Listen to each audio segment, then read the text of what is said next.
Hello, hello. So, the subject I want to tackle today is you buy from people who you like, know, and trust. This is actually an important marketing principle. Now, it's really easy, isn't it, to want to hide behind the computer and for everything to automatically to get sales without every talking to somebody. But marketing, selling, people buying your stuff, it's all relational. So we've got to get good at talking to people. We've got to get if people don't like you, they don't get to know you, they don't get to trust you, you're not going to sell unless you're some big corporate like Amazon. And when you get these cold phone calls, don't you, over the phone, and I just had one this afternoon, and immediately you're thinking, well, what is this person, what do they want from me? We become wary. So generally we buy from people we trust, and that's pretty sensible, isn't it, really, when you think about it? Good conmen, unfortunately, are really good at building trust and ripping you off, which has happened to me a couple of times. And you think it's not, it won't happen to you. But some of these people are very, very clever. Here's another principle that I love, that I've learned. So we buy from those who we like, know, and trust. But selling is serving. I'll let that sink in a little bit. And really the key, I've been saying this, pardon me, is who are we called to serve? Who are you called to serve? If you're called to serve somebody, then you're called to sell to them. God doesn't expect you to serve everybody free. It says, don't muzzle an ox. You've got to live. Selling is ethical. It's so easy, isn't it, to sort of a false, it's sort of a false teaching, really, in a sense, that you've got to do everything free because God gave, by grace means that you should do everything free. Now, I think as Christians, we should be extremely generous. We should be, we should do some things free. But the fact is, if you do everything free for everybody, they'll drain you dry. It's not going to be a healthy way of you doing business, because every business transaction is is a contract, really, isn't it? You're giving them something valuable, and in return they give you something valuable in return. The value of what you're giving them. You don't expect to go into a shop and buy a loaf of bread and expect it to be free, do you? Because that's just not how the world works. And we have to, as in a perfect world, maybe that would be great, wouldn't it? But we don't live in that kind of world. We live in that kind. We've got to engage on those terms. And it's not ethical, is it, when people just want everything free all the time? Because someone has to spend hours. Someone's written a book and you expect it free. That's really like a poverty mindset, isn't it, really? Because you're expecting them to give. They spent hours and hours producing this. Same thing with music and art, and it reduces the value, doesn't it? Reduces the value of what you do. So don't muzzle the ox. God wants you to be rewarded. What market do you have already is a good question as well. And sadly, not everything we're doing is worth what we'll sell. That's just the sad result. I mean, for example, music is quite difficult to sell because it's so cheap. On Spotify you can get it free, and yes, I get some reward from my sales in Spotify, but it's not something I'm going to be putting I do put loads of time and effort because it's something that was my passion, but we've got to be careful of throwing all your efforts into that when what's the return on the investment of time and effort. And so you've got to, the rewards to me could be that I just enjoy doing it and that people are blessed. So you've got to really clearly evaluate what rewards you want, because everybody needs a reward for what they do. It's a basic human principle, really. And just coming back to this like, know, and trust, we generally buy from people we are aligned with. Pardon me. So people of similar values, similar language, obviously, because we're more likely to like, know, and trust them because we're aligned with them. And all of us need confidence to buy from someone, don't we? We need to think, do I trust that person to deliver what they're saying? And it's when you don't do that, when you don't deliver on your promise, because this is what you're doing when you're selling as well. You're making a promise, aren't you? That's what they're buying into, a promise. So people, when they buy a gym membership with us, they're buying, a promise that this is all the tools that you need to get fit. So we have to deliver on our promise, and obviously there's a two-way, because they have to deliver as well. They have to actually come into the gym and do their part of the contract, as it were. We are all solving people's problems. So when you buy something off someone, they're solving a problem that you have. So if it's art, well, what problem are you solving? It could be an emotional, it could be they like it. There's needs that are emotional. They're harder to sell to in that sense, but you could bring peace to someone, or there's lots of needs that you're meeting when with art. It's a little bit difficult to articulate. I mean, the gym's obvious, isn't it? You join a gym to get fit. That's the goal. That's the objective. That's the benefit to them. And the benefit to them is they lose weight. They feel better. So the benefits, really, that's what you're trying to sell, is the benefits. How it's going to make them feel. And with art, that's what you're doing, isn't it? And with music, it's the feeling. We buy into the feeling. Why do we listen to music? We're buying into a feeling. It helps our moods. It makes us feel calmer. It stimulates our brain. There's all sorts of advantages, and just advantages to art. It could be prophetic art. It could speak in a particular way to somebody. So it could be, but it could be practical as well. So even with art, it could be to fill a space on a wall. Now that's probably easier to sell, isn't it? Because it's actually easier to measure and to actually see the effect of you meeting that need. And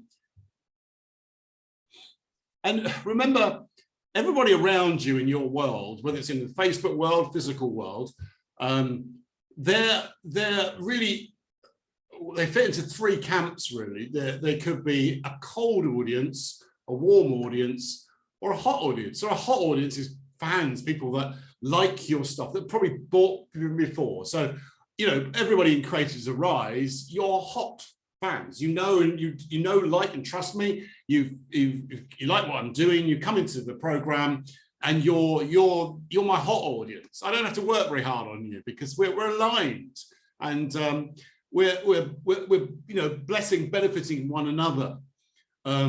Which is how it should be. You've got people on the other extreme, which are cold audiences. So many people are not interested. I mean, some people wouldn't bother buying art. Some people wouldn't listen to music. So there's no point marketing those people. They're not the people you're called to serve. They're not the people that you're called to market to and sell to.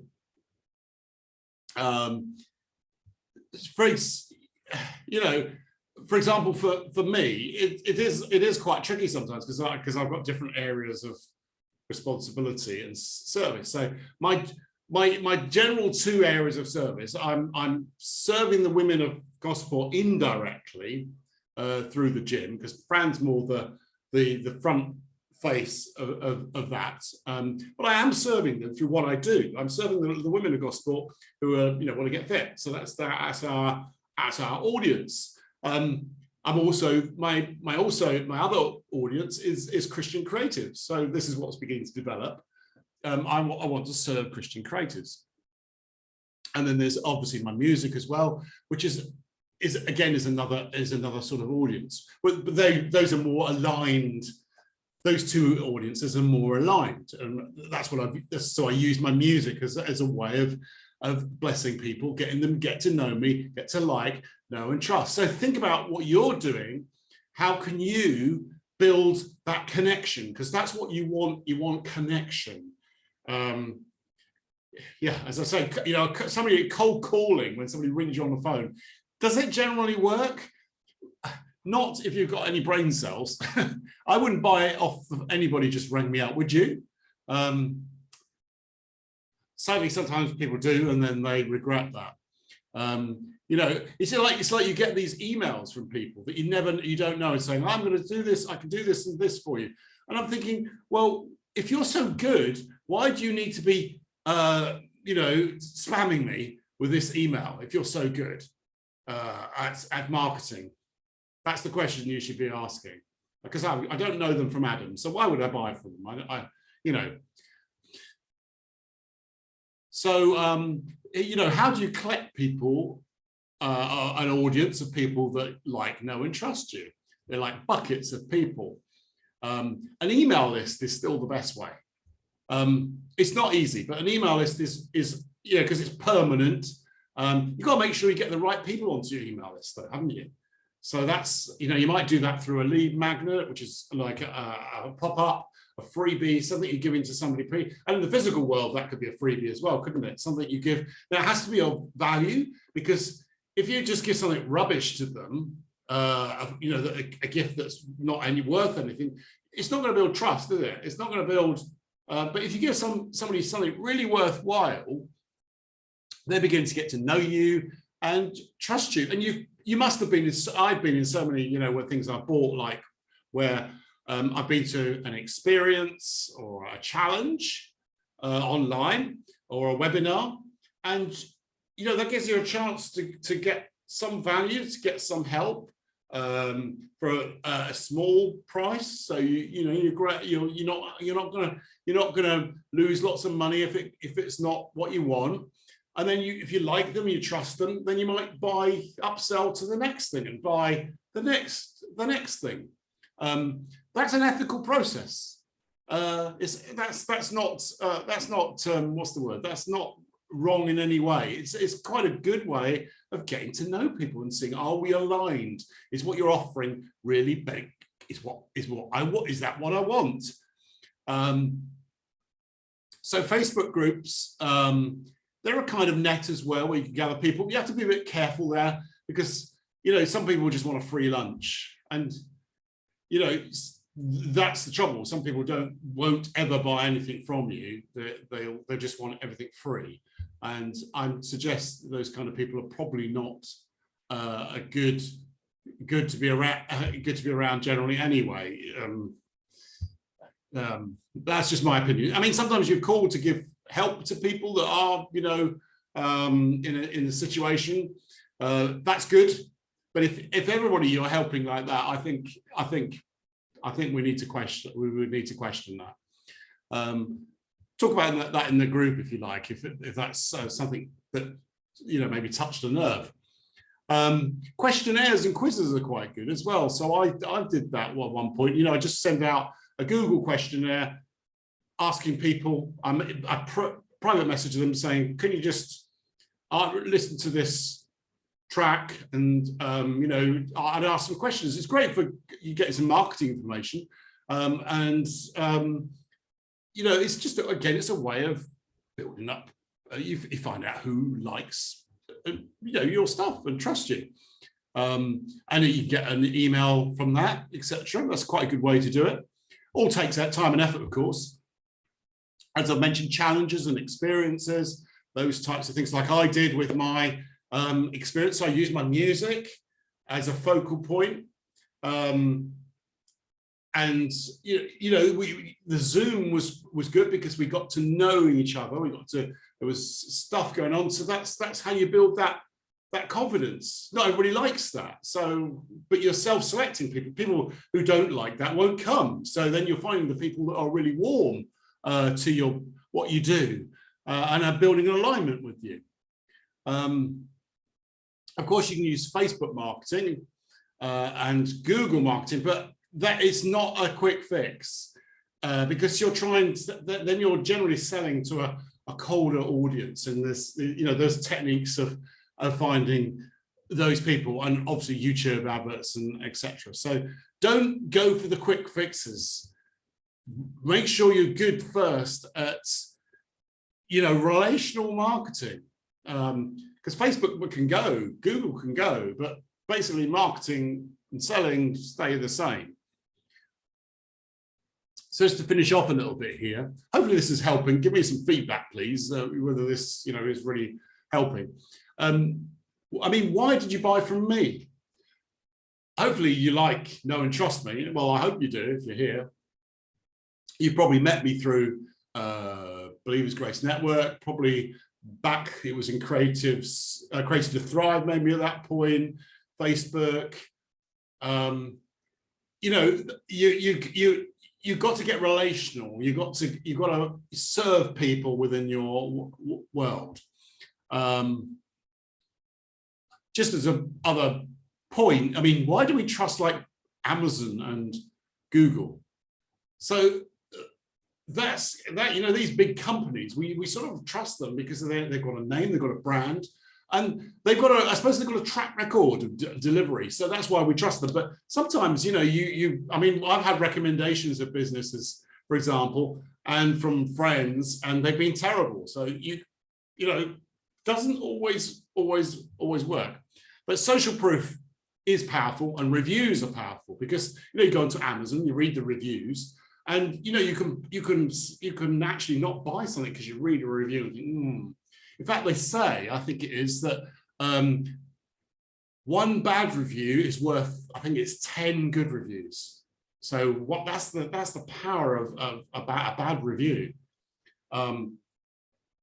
Social proof is powerful. Social proof is basically what we see other people doing, gives us confidence to buy. So having testimonials on your website, etc., gives people that confidence that that when they buy, they're going to get, they're not going to get deceived or ripped off. And we generally buy what other people are buying as well. There's like you notice that they get to that point where if a lot of people are buying something, people just buy because they see other people buying it. So you probably saw me doing this with Facebook. Every time someone joined the Creators Arise, I put a hand up with so and so just joined, because that creates awareness. People go, oh look, they've joined. Oh, they joined. Oh, I might join, because they, especially their friends. They, and the ask, get what's the word? Not testimonials. Asking people to go and go and share with their friends your product.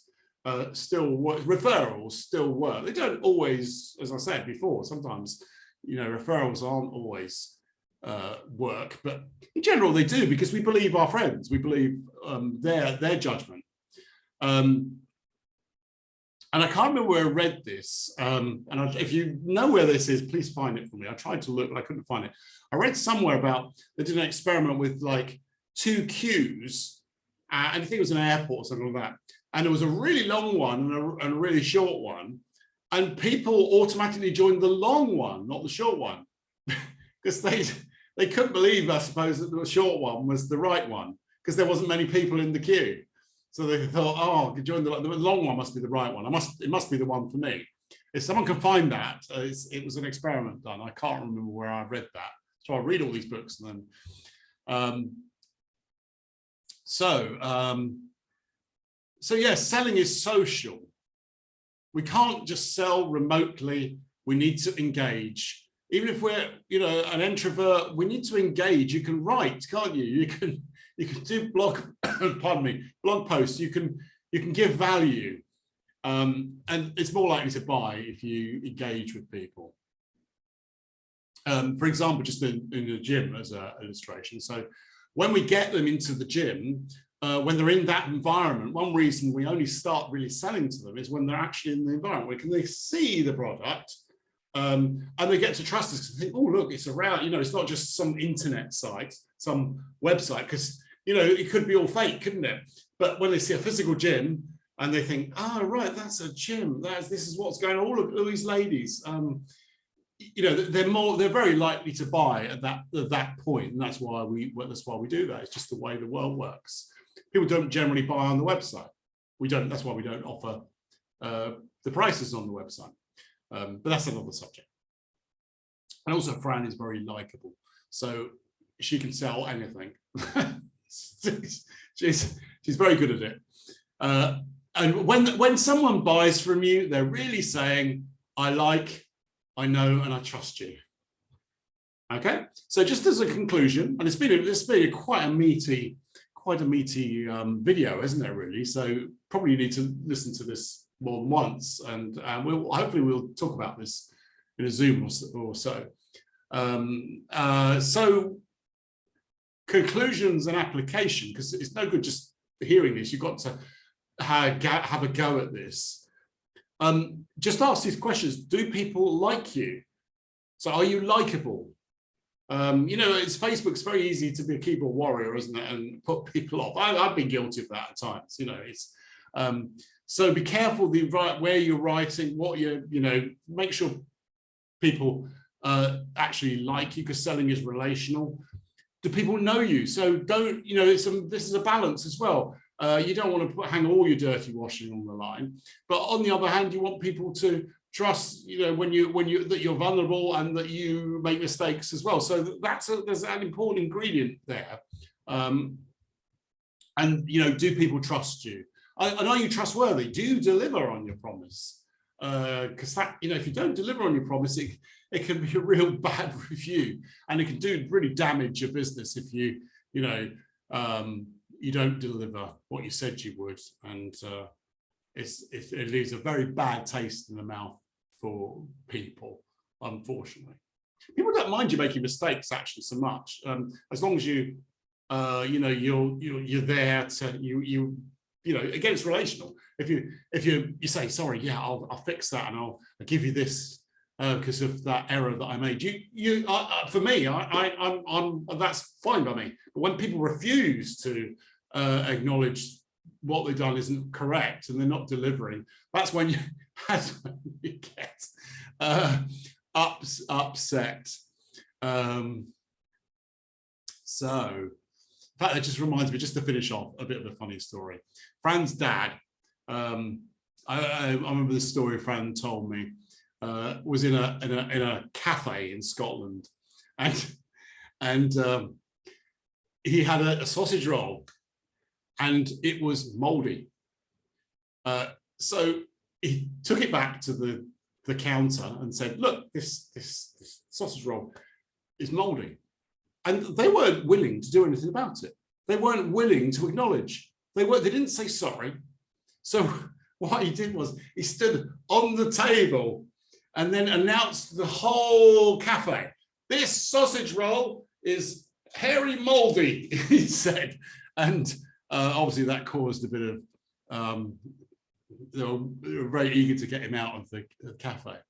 Anyway, just finished with that story. So hopefully this will really help you, and we'll obviously dig into this in a little bit more detail, because it's not easy at all.